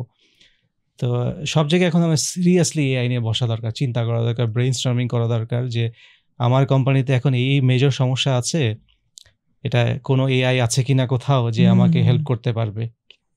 ভাইয়া একটা জিনিস আমরা খুব ভালোভাবে বুঝলাম যে এন্টারপ্রেনার আছি অথবা যে কোনো প্রফেশনাল, আমরা টাইম বের করতে হবে, বা স্টুডেন্ট আমাদের টাইম বের করতে হবে so that we can invest in learning undoubtedly. আবার ওইদিকে আজকে আমাদের ডিসকাশন শুরু হলো সোশ্যাল মিডিয়া নিয়ে, যে সোশ্যাল মিডিয়ায় এত পরিমাণ টাইম দিচ্ছি, টাইম কোথায় আমার? এখন এই অবস্থা থেকে আমি আসলে কিভাবে আমি বেস্ট টাইম ইউটিলাইজ যেন করতে পারি, আমি যেন টাইম ম্যানেজমেন্ট বা প্রোডাক্টিভিটিতে প্রো হতে পারি, হোয়াটস ইউর টিপস? হ্যাঁ, এটা অনেক বড় ব্যাপার। নিজের লাইফস্টাইল চেঞ্জ না করলে আসলে প্রোডাক্টিভ হওয়াটা খুব ডিফিকাল্ট। এখন এত বেশি ডিস্ট্রাকশন, এন্টারটেনমেন্ট চলে আসছে যে আমরা দিনে দিনে খুব এন্টারটেনমেন্টে ইউজড হয়ে গেছি। আমার খুবই সারপ্রাইজ লাগে মাঝে মাঝে আমি যখন জেনজির সাথে কথা বলি, অনেকে আমাকে বলে তো আমার তো একদিনও যায় না আমি মুভি না দেখে পার করি। তো এটা আমার কাছে খুবই শকিং যে একটা মানুষ এভরি সিঙ্গেল ডে একটা না একটা কিছু মুভি দেখবে, এটা কিভাবে হতে পারে? সিরিজ দেখতে হবে, সিরিজ শেষ করতে হবে এটা খুব রেগুলার হয়ে গেছে। আমাদের সময় আপনি চিন্তা করে থাকেন, আমরা যখন ইয়াং ছিলাম একটা টিভি চ্যানেল ছিল বিটিভি, সেখানে শুধু বিকাল 5:20 একটা কার্টুন হতো, দ্যাটস ইট। এই ছিল আমাদের এন্টারটেনমেন্ট। বাকি পুরো সময়টা 8-9 ঘন্টা আমরা কি করতাম? বই পড়তাম, খাতায় কোডিং করতাম, বিজনেস করতাম, সিডি বার্ন করতাম, কত কিছু করতাম, লার্নিং করতাম, বাইরে খেলাধুলা করতাম, এক্স্যাক্টলি কত প্রোডাক্টিভ কাজ করতাম। কিন্তু আনফর্চুনেটলি এখনকার জেনারেশন এটা একটা এন্টারটেনমেন্ট এডিকশনটা একটা খুব বড় প্রবলেম হয়ে গেছে। তারা দিনে 3-4 ঘন্টা এন্টারটেনমেন্টের পিছনে দিয়ে দিচ্ছে, যার কারণে এই 3-4 ঘন্টায় যে বিরাট স্কিল আর্ন করা যেত সেটা আর করতে পারছে না। তো এটা একটা বড় ব্যাপার যে প্রথমে আমাদেরকে এন্টারটেনমেন্ট এডিকশন কমাতে হবে, যে আমাকে প্রতিদিনই আমাকে কয়েক ঘন্টা এন্টারটেনমেন্ট কনজিউম করতে হবে, এটা থেকে বের আসতে হবে। সপ্তাহে কয়েক ঘন্টা করতে পারে, সে একেবারে এন্টারটেনমেন্ট ছাড়াও তো থাকা খুব ডিফিকাল্ট, সপ্তাহে কয়েক ঘন্টা করতে পারে। আর প্রোডাক্টিভিটি টিপস যেটা দিতে পারি যে একেবারে ঘুমানো অপটিমাইজ করা, খাবার যেন হেলদি খাবার খাওয়া, খাবার থেকে যদি স্টার্ট করি, আমরা যদি গার্বেজ ইন করি গার্বেজ আউট তো হবেই, তাই না? তো আমার প্রোডাক্টিভিটি, ফিজিক্যাল অ্যাবিলিটি, আমাকে নিজেকে পুশ করা, সেটার জন্য যে এনার্জিটা দরকার, সেটা তো ডিপ ফ্রাইড চিকেন এবং তেলে চপচপা ভেজিটেবল আর টোটালি হোয়াইট রাইস খেতে কোনোদিন হবে না, তাই না? আপনি যদি দেখেন যে 3টা হোয়াইট পয়জন, একটা হচ্ছে সাদা চাল, সাদা চিনি সাদা আটা, এটা হচ্ছে হোয়াইট পয়জন বলে ইউকেতে। আমাদেরকে হেলথ থেকে বলা হয় অ্যাভয়েড দিস 3 হোয়াইট পয়জন। হ্যাঁ, মানে হেলথ একেবারে ন্যাশনাল হেলথ সার্ভিস থেকে বলা হয় এই 3টা হচ্ছে হোয়াইট পয়জন, এই 3টাকে অ্যাভয়েড করো, সাদা চাল, সাদা আটা আর সাদা চিনি। এটা আপনার কেউ খান না ডেফিনেটলি, আপনার তো অনেক প্রোডাক্টিভ। তো এটা যতটুকু সম্ভব অ্যাভয়েড করতে হবে আর কি। তো হেলদি খাবার খেলে তখন অটোমেটিক্যালি অনেক এনার্জি পাওয়া যায়। দেখা যাবে যে আমি অফিস করে সন্ধ্যার সময় এসে আমার আর ভালো লাগছে না, একটা কোনো আমি ব্রেইনে লোড পড়বে এরকম কিছু করতে চাই না। আমি কি করি, আমি ফেসবুকে স্ক্রল করতে থাকি। তার একটা বড় কারণ হচ্ছে ফুড হ্যাবিট। তার কারণে আমি এমন খাবার খেয়েছি যার কারণে আমার এখন সুগার ক্র্যাশ হয়েছে, আমি আর পারছি না। এবং খাওয়ার জন্য আমি কি করব, গিয়ে তেলে চপচপ একটা সমুচা খাবো, তাই না, যেটা খেয়ে আমার বডি আরও টায়ার্ড হয়ে যাবে, আর আমি তখন প্রোডাক্টিভ থাকবো না ভালো কাজ করার জন্য। মোগলাই পরোটা খাবো, যেটা একটা ডেঞ্জারাস খাওয়ার পর আমার পেট জ্বলতে থাকবে আর ভালো কিছু করতে ইচ্ছা করবে না তখন। তো ফুড হ্যাবিট একটা খুব ইম্পর্টেন্ট, যে আল্লাহ অ্যাকচুয়ালি মানুষের বডি এমনভাবে তৈরি করেছেন যে আমরা যদি খুব ভালো খাবার খুব অল্পও খাই, আমাদের বডি হাইলি প্রোডাক্টিভ থাকতে পারে, অনেক আউটপুট দিতে পারে। তো আমাকে জাস্ট খুব ভালো খাবার খেতে হবে। তো আমাদের উপমহাদেশে যে রান্নার স্টাইলটা আছে, যে আমরা মশলা তেল দিয়ে এমনভাবে রান্না করে অরিজিনাল প্রাণীটাকে খুঁজেই পাওয়া যায় না, যে আসলে যে প্রাণী বা উদ্ভিদটা কি ছিল। যাই খাই সেটাই হচ্ছে মশলার টেস্ট, যেই কারি খাচ্ছি না কেন একদম মশলার তেল খাচ্ছি, তেলের ককটেল খাচ্ছি। এটা তো একটা বিষাক্ত জিনিস। এই জিনিস ডেইলি বডির মধ্যে দিলে অ্যাসিডিটি প্রবলেম তো হবেই, এবং এই কারণে বাংলাদেশে এত এত হসপিটাল একটার পর একটা উঠছে, বিশাল বিজনেস তাদের। কিডনি তো নষ্ট হবেই, লিভার ড্যামেজ তো হবেই। এইসব ভয়ঙ্কর কুকিং হ্যাবিটটা, তারপরে সেটা যে ম্যাসে আমাদের কুকিং করি, যত রান্না করবো তত তো খাবারটা নষ্ট হয়ে যাচ্ছে। তো এই ফার্স্টে কুকিং হ্যাবিট ঠিক করতে হবে, ভালো খাবারের হ্যাবিট আনতে হবে। অটোমেটিক্যালি আমি দেখবো যে আমি অনেক বেশি কাজের আগ্রহ পাচ্ছি, এক্সট্রা রিসার্চ করার পিছনে টাইম দেওয়ার জন্য এনার্জি পাচ্ছি। তারপর হচ্ছে ঘুম। যদি আমার কোয়ালিটি স্লিপ না হয়, আমি লম্বা আওয়ার্স ঘুমাতে পারি, কিন্তু সেটা কোয়ালিটি স্লিপ না হলে হবে না। কোয়ালিটি স্লিপ হলে রাতে 5-6 ঘন্টা is more than enough actually. তো আমাকে কোয়ালিটি ঘুমানোর ব্যবস্থা করতে হবে। সেটার জন্য আমাকে দেখতে হবে যে আল্লাহ আমাদেরকে কি বলেছেন ঘুমানোর জন্য। আল্লাহ ক্লিয়ারলি বলেছেন রাত হচ্ছে ঘুমানোর জন্য, দিন হচ্ছে কাজ করার জন্য। আমরা অলমোস্ট উল্টাটা করছি, রাতের অর্ধেকই পার করে দিচ্ছি না ঘুমিয়ে, তারপরে দিনের অর্ধেক আবার ঘুমিয়ে থাকি। প্রাউড ফিল করে কিন্তু। হ্যাঁ, এটা কিন্তু খুব ডিস্ট্রাকটিভ একটা হ্যাবিট, যে কোরআনে মাল্টিপল টাইমস বলা হচ্ছে যে রাত হলে সূর্য ডুবে যাওয়ার পর থেকে ঘুমানোর প্রিপারেশন নিতে হবে মানুষকে। ওটা হচ্ছে মানুষের রেস্টের টাইম। সূর্য উঠে যাওয়ার সাথে সাথে ওয়ার্কিং মোডে যেতে হবে, কারণ তখন হিউম্যান বডি সবচেয়ে বেশি এফিসিয়েন্ট হয়। সানলাইট মানুষের বডিকে অনেক এফিসিয়েন্ট করে দেয়। এটা অ্যাকচুয়ালি রিসার্চ করে দেখা গেছে যে আমাদের প্রত্যেকটা সেল অনেক বেশি অ্যাক্টিভ থাকে, বেটার পারফর্ম করতে পারে যখন সানলাইট থাকে। আর যখন সানলাইট থাকে না, সেলগুলো বারবার চেষ্টা করে যে সে ড্যামেজ মোডে যাবে, ড্যামেজ রিকভারি মোডে যাবে। সারাদিন যে ড্যামেজগুলো হয়েছে সেই ড্যামেজগুলোকে সেলগুলো ফিক্স করা শুরু করে যখন সানলাইট চলে যায়।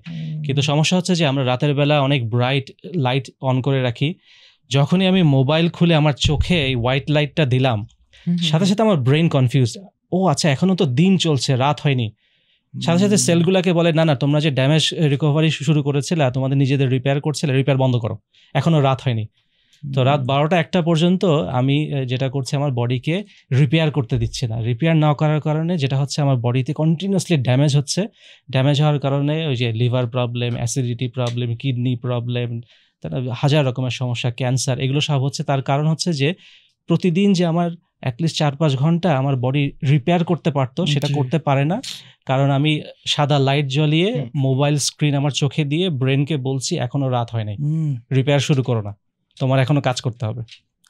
তো যেটা খুবই অ্যাবনর্মাল, মানুষের বডি এইভাবে বানানো হয়নি। তো এই কারণে ঘুমানোটা খুব ইম্পর্টেন্ট, যে যখন থেকে সূর্য ডুবে গেল চেষ্টা করতে হবে যেন রুমে কোনো উজ্জ্বল আলো না থাকে। ইয়েলো লাইট ইউজ করতে হবে, হোয়াইট লাইট ইউজ করা যাবে না। যেগুলো ইয়েলো কালারের লাইট, আমার বাসায় যেরকম সব ইয়েলো কালার লাইট আমি করে রেখেছি, ইয়েলো কালার লাইট ইউজ করতে হবে যেন রাত 9টা-10টা বাজলেই আমার অনেক ঘুম পায়, আমি টাইমলি ঘুমাতে যেতে পারি, এবং ফজরের সময় নামাজ পড়ে আমি উঠে যাব এবং তারপরে কাজ শুরু করব। তো এইভাবে 5-6 ঘন্টার মধ্যে খুব কোয়ালিটি স্লিপ হয়।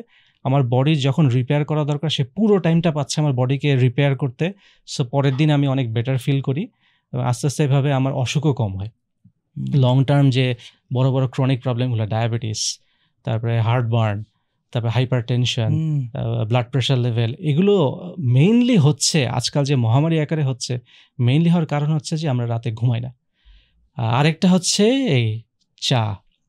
যখন আমার ঘুমানো দরকার সন্ধ্যার সময় আমি 1 কাপ চা খাই, খেয়ে এনশিওর করি যেন রাত 1টা-2টা পর্যন্ত আমার বডিতে ড্যামেজ হতে থাকে, আমি যাতে বডিকে রেস্ট দিতে না পারি। সো এইভাবে সন্ধ্যার সময় বা বিকালবেলা চা খেয়ে আমার ঘুমটাকে নষ্ট করে তো লাভ হচ্ছে না। ঠিক আছে, ঘুম হবে, কিন্তু ঘুমটা হবে ছাড়া ছাড়া, ডিপ স্লিপ হবে না, যেহেতু আমি ক্যাফেইন বডিতে আছে। যতক্ষণ বডি থেকে ক্যাফেইন না বের হচ্ছে ততক্ষণ পর্যন্ত বডি ডিপ স্লিপে যাবে না। ডিপ স্লিপে না গেলে আমার বডি রিপেয়ার হবে না, সো আমার ড্যামেজ ক্লিন হচ্ছে না, আস্তে আস্তে ড্যামেজ জমতে জমতে একসময় অসুখ শুরু হচ্ছে। তো এই কারণে আজকালকার চা এবং কফি এটাকে আমরা খুব হার্মলেস মনে করি, অ্যাকচুয়ালি এগুলো কিন্তু একটা ডেঞ্জারাস ড্রাগ, এগুলো খুব এডিক্টিভ ড্রাগ। আপনি চিন্তা করে দেখেন যে হোয়াট ইজ ড্রাগ? ড্রাগ হচ্ছে যেটা আপনি রেগুলারলি না দিলে আপনি নর্মাল থাকতে পারেন না, আপনি নর্মাল ফিল করেন না, নর্মালি এফিশিয়েন্ট হতে পারেন না, আপনার মাথা ধরে, খারাপ লাগে, ওইটাই তো ড্রাগ। সেই ড্রাগের ডোজের উপর, স্ট্রেংথের উপর ডিপেন্ড করে আপনার রিয়াকশন কত হবে। চা না খেলে কি আপনার মাথা ধরে? যদি চা একদিন খাওয়া বন্ধ করে দেন আমার খারাপ লাগে? বা কফি যদি খাওয়া যায়, যারা কফি খায় তারা দেখেন একদিন কফি না খেলে তারা নর্মাল থাকতে পারে না, কিন্তু তাদের হেডেক হয়, তারা এনার্জি ফিল করে না, প্রতিদিন সকালে উঠে এক কাপ কফি না খাওয়া পর্যন্ত সে নর্মাল হতে পারে না। সো তার নর্মাল হওয়ার জন্য যে জিনিসটা ডেইলি নিতে হয় সেটাই তো ড্রাগ। সো এই চা এবং কফি কিন্তু one type of mild drug, এদিকে মাইল্ড ড্রাগ হিসেবে ক্লাসিফিকেশন করা আছে। আপনি মেডিকেল বইগুলোতে গেলে দেখবেন যে ক্যাফেইন হচ্ছে ইজ এ মাইল্ড ড্রাগ, এটা তারা ক্লাসিফাই করছে।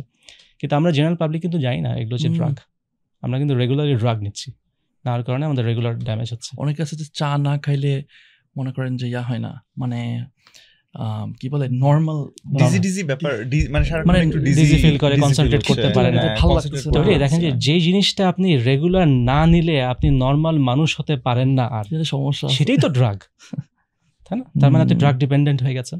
ইয়েপ, দ্যাটস ট্রু। আমি যেটা করি, আমি রাতের বেলা চেষ্টা করি যে ওই যে ওয়ার্ম লাইট, আমার প্রত্যেকটা রুমে ওয়ার্ম লাইট আছে, ওয়ার্ম লাইটটা জ্বালাই দিই, ইয়েলো লাইট আর কি, যেটা ইয়েলো লাইট যেটা এরকম। আর আরেকটা আছে যে আমাদের ফোনে ওই যে স্ক্রিন টাইম দেখা যায়, তো আমি রিসেন্ট টাইমে করলাম যে নিজেকে চ্যালেঞ্জ করলাম যে স্ক্রিন টাইম আমি যেভাবে কমানো যায়, ফেসবুক বা অন্যান্য সোশ্যাল মিডিয়া যতটা কমানো যায়, খুব একদম মানে মানে ভালো মতো উইলিংলি আমি এটা চেষ্টা করলাম। হ্যাঁ, কি হলো, আমি দেখলাম যে সাবকনশিয়াসলি আমি এমনি স্ক্রোল মানে ধুপ করে অন করে ফেলতেছি, এন্ড দেন আমার লাইক আচ্ছা আমি এটা কেন করলাম, আমি নিজেও জানি না যে আমি কেন করতেছি, এবং হঠাৎ করে আমি করে ফেলতেছি, যেহেতু আমি নিজেকে বলছি না আমাকে কিন্তু স্ক্রিন টাইম কমাইতে হবে।